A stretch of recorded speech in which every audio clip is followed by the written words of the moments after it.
Hello children, today we are going to see the second part of chapter 9, Environmental Management. In this part we are going to study solid waste, its sources, effects and management. Now in the second slide you can see there are two pictures A and B. We see in picture A that there is lots of garbage spread around, making the place look very dirty. Whereas if you see in picture B, there is no garbage and the place is absolutely neat and clean. What should we do to permanently maintain this condition as you see in picture B? To maintain this, we should follow the 3R mantra: reduce, reuse, recycle. We must also avoid littering, throwing plastic bags, wrappers of chocolate, ice creams, plastic bags, plastic bottles, biscuits, etc. We humans depend on many things for to satisfy our various needs from the environment. Now, in this process of development, we generate or produce lots of things which are not actually used to us. So, what we do, we discard them. We often buy bottle of drinks like cold drinks, packet food, canned food, and what do we do after that? After having it, we just throw those bottles or wrapper, right? What about the leftover fruit or vegetables from our kitchen? We throw them into the kitchen bin. In this manner, we discard lots of things like old books, old bags, old furnitures, plastics, cardboards, old radios, spectacles, plastic bottles. Why do we throw them? Because they are no longer useful to us and they are now unwanted or replaced by new things. Objects which are no longer of any use to us are called waste. This waste can be as small as a needle or pen to large as vehicle. It may be waste to one person, may not be waste to another. We throw the waste from our home in the bin that is kept outside our house. Now is that end of it? Now it goes through a series of process from collection, then segregation, then transportation, and then treatment, and then disposed of.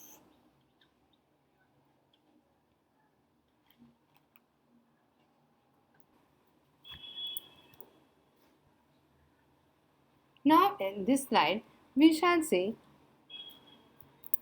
what are the sources of different solid waste. Domestic waste. Now this may include waste food, paper, fruit skins, glass and sheet metal articles, plastic bags, etc. The second source of waste is industrial waste. It includes chemicals, pigments, sludge, ash, metals. Hazardous waste includes chemicals generated in various industries, radioactive materials, explosives, infectious materials, etc. The waste which comes out from the garden includes leaves, flowers, branches of trees, pesticide, remains of various chemicals, fertilizers, crop residues like straw, animal urine and dung, etc. Electronic waste include non-functional TV sets, cell phones, music systems, computers and their parts. Biomedical waste includes bandages, dressings, gloves, saline bottles, medicines from clinics, hospitals, blood banks, and laboratories. Urban waste includes waste which are generated through household industries and large commercial and industrial establishment, carry bags, glass, metal pieces, rods, threads, rubber, paper cans from shops, vegetables, meat, market, construction waste, etc. Radioactive waste includes radioactive materials like strontium 10, cerium 141, barium-140 and heavy wastewater generated from atomic energy plants, uranium mines, atomic research centers, nuclear weapons testing sites, etc. Mining waste includes remains of heavy metals like lead, arsenic, cadmium, etc. from mines. Now, these are the different sources of solid waste. Now, we shall see what are the harmful effects of it. The harmful effects of solid waste are it affects on biodiversity, releases bad odor, produces toxic gases, it leads to degradation of natural beauty, leads to pollution of air, water and soil, spreads diseases. Hence, there is a necessity of solid waste management for preventing environmental pollution and to keep the surrounding clean, for energy as well as fertilizer production, and through that to generate work and employment opportunities, to reduce the strain on natural resources through treatment of solid waste, to improve the health and quality of life, and to maintain environmental balance. It is the need of the hour to implement solid waste management practices to avoid the possible problems due to solid waste generated either from urban or industrial areas and to maintain a clean environment. For this purpose, we should implement measures like increasing the efficiency of production process so that minimum waste will be generated, reducing garbage production by recycling and reuse of waste materials.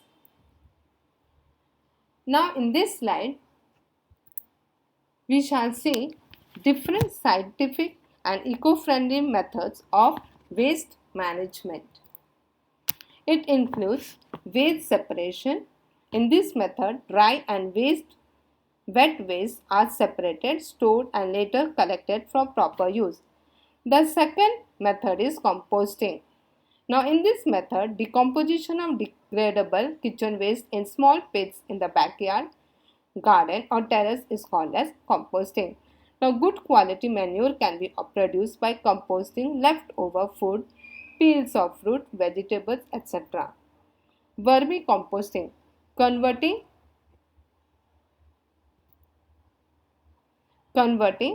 solid waste into manure, composting or compost with the help of earthworms is called as vermicomposting, as you can see in the picture.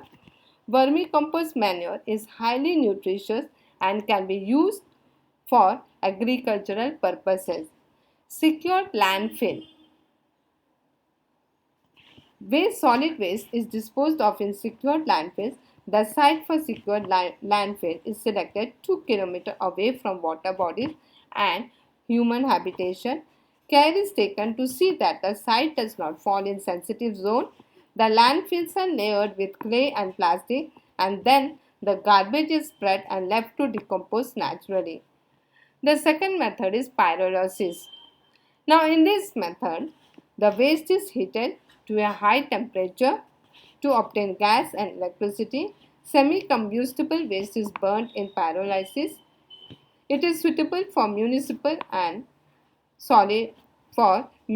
solid waste management. The next method is incineration. Here, biomedical waste is burnt in incinerators to kill the pathogens. Disinfection and sterilization is also done while treating the biomedical waste. Now, these are the different scientific and eco-friendly methods of waste management. Now we shall see 7 principles of solid waste management. Now, what are they? There are 7 R's. Now, you can see first R, which is called reuse. Now, from the name reuse, it indicates to use a material again and again.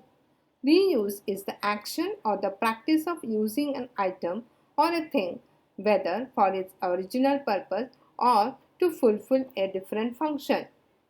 For example, we may pass on our clothing, kitchen utensils, magazines, books, vessels, and to the needy or the underprivileged people.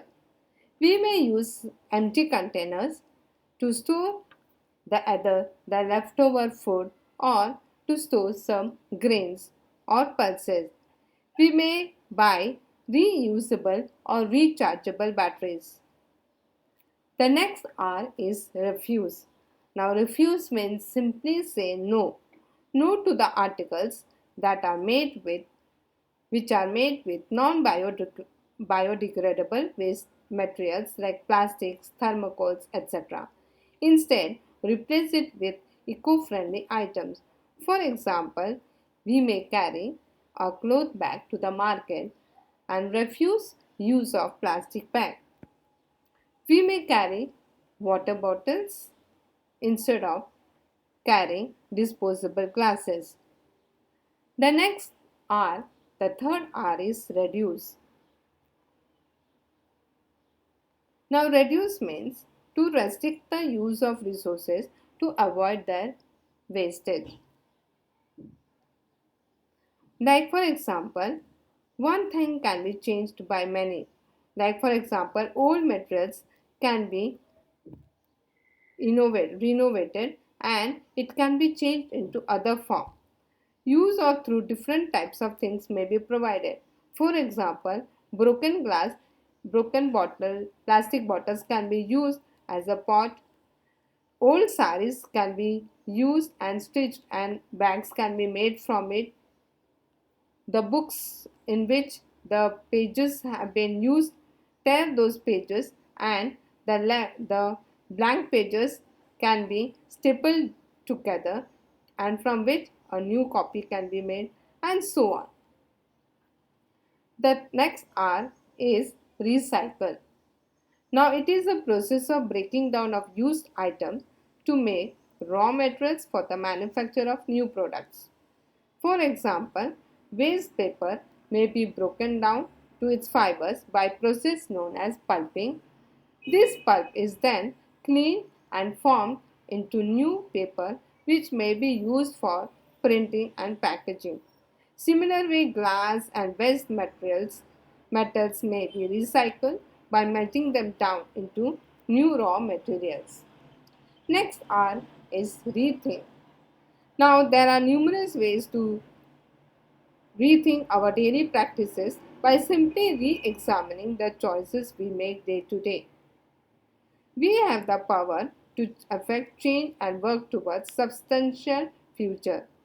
It all depends on how we think and go about. We should think about our habits, activities, and then consequences in using different things in our daily routine. Now, instead of buying new books or new copies, you just tear blank pages of used copies, staple them, and you can make a new copy from it. Now, instead of buying a new dress, you can wear a beautiful dress for any program. So, in this way, we can go about by rethinking our habits and activities. The next comes the research. Now, research means it may be conducted related to reuse of materials that are not temporarily used, discussing of valuable contribution towards green environment with friends, discuss something fruitful whenever we meet with our friends. The last R is regulation and public awareness. Now here we can set an example for others by ourselves first following the laws and rules laid down by the government related to waste management and then we may motivate others to do the same. Use certain habits which will be helpful to keep our environment clean and eco-friendly. For example, throw plastic wrappers of chocolate, ice cream, biscuits in dustbin. Avoid littering. Avoid using plastic bags in place. Instead, use cloth bags. Then you can use both the sides of paper. Reuse of greeting cards and gift papers. use of rechargeable batteries and instead of lead batteries, encourage your family and particularly society in general to adopt various programs of solid waste management and encouraging them and educating each other. Avoid use and throw type of articles like pens, canned cold drinks, Tetra packs should be avoided. Now, as we have seen the different solid waste, now we shall see that how the time is required for the degradation of waste.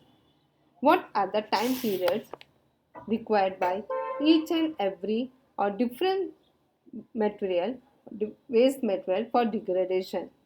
For instance, banana peelings take 3 to 4 weeks for natural degradation. Woolen socks takes 1 year for degradation. Leather shoes take 40 to 50 years of degradation. Aluminum cans take 200 to 250 years for degradation. Thermocol or styrofoam cup takes around infinite duration. Certain plastic bags take 10 lakh years. If the time required for degradation of the solid waste generated around us is long, it seriously affects other environmental factors. Now, in the next picture, you can see that it shows a method of storing waste. So, to store the waste, use specific types of dustbin as per the type of waste. The dustbin should be properly marked or identified for on-site collection as biodegradable, degradable, recyclable, compostable, non-recyclable, etc. Such eco-friendly waste management can be achieved by following these methods in our home too. Thank you, children. Hope you have enjoyed this session. In the next session, we shall discuss about the disaster management.